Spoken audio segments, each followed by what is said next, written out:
Ya, kami pikir bahwa proses pra-peradilan ini kan mengandung asas peradilan cepat, murah, sederhana. Tentunya kan kita diberi waktu untuk 7 hari ya dalam proses persidangan pra-peradilan ini.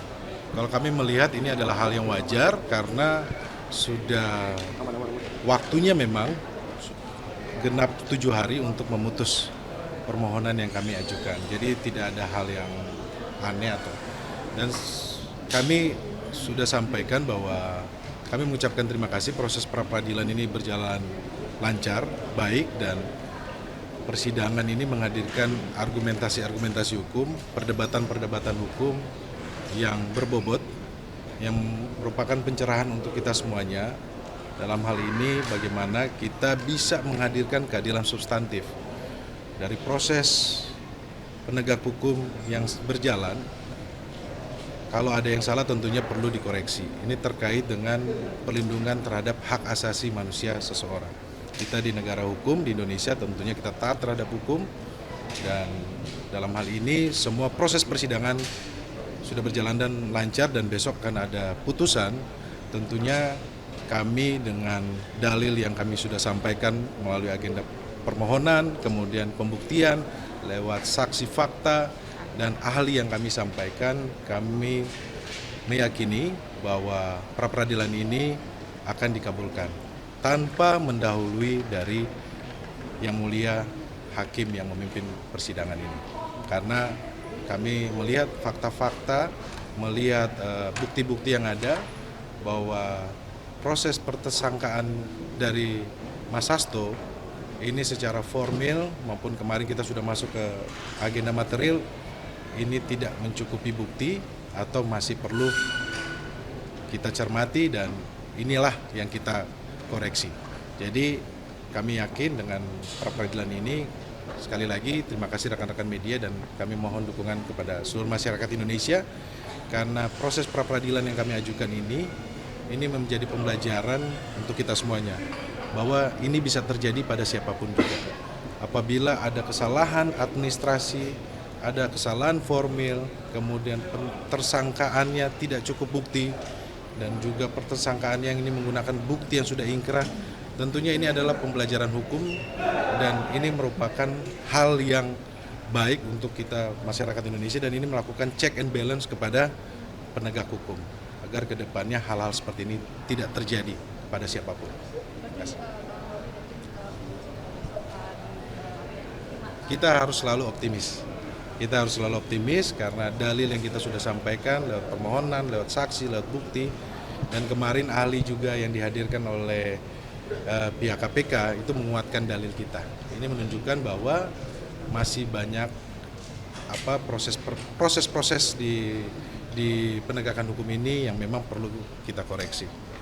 Oke, tambah sedikit ya. Silakan. Jadi pada hari ini kita sudah menyampaikan kesimpulan 81 halaman yang pada pokoknya menyatakan penetapan tersangka Pak Hasto tidak sah, melanggar hukum, melanggar prosedur. Yang pertama, alasan dan dasar hukumnya adalah penetapan Pak Hasto dilakukan terlebih dahulu baru dikumpulkan alat buktinya. Nggak boleh itu. Yang kedua, dalam pemeriksaan pra-peradilan kemarin terbukti alat-alat bukti yang disampaikan oleh termohon in casu KPK adalah bukti-bukti yang dipergunakan untuk orang lain. Bukti-bukti yang digunakan berdasarkan sprindik orang lain.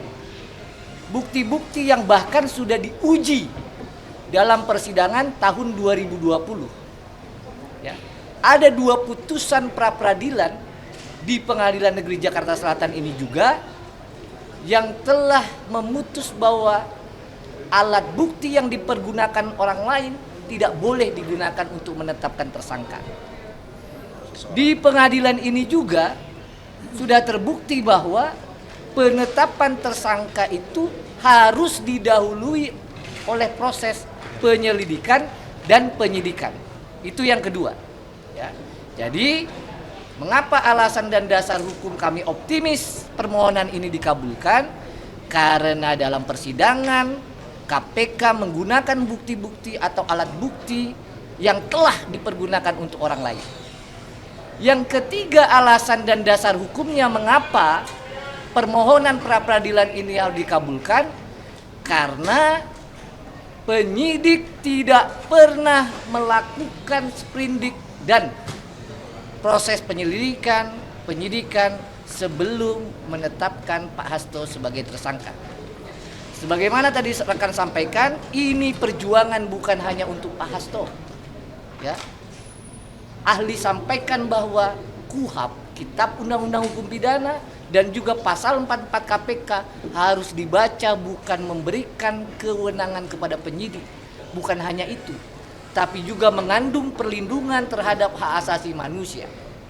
Maka tentu kalau ditanya apakah kami optimis, tentu saja kami berharap besok kita sama-sama dengarkan putusan jam 16. Ya, permohonan ini merupakan satu perjuangan ya bagi tegaknya kebenaran, bagi tegaknya keadilan, dan perjuangan agar penyidik siapapun dia termasuk KPK tidak boleh sewenang-wenang. Itu saja. Terima kasih. Oke. Cukup, terima kasih. Nanti kita sampaikan ya. Oke, terima kasih teman-teman. Terima kasih banyak. Terima kasih ya Bang. Doa. Pegang nggak? Doa ya. Amin.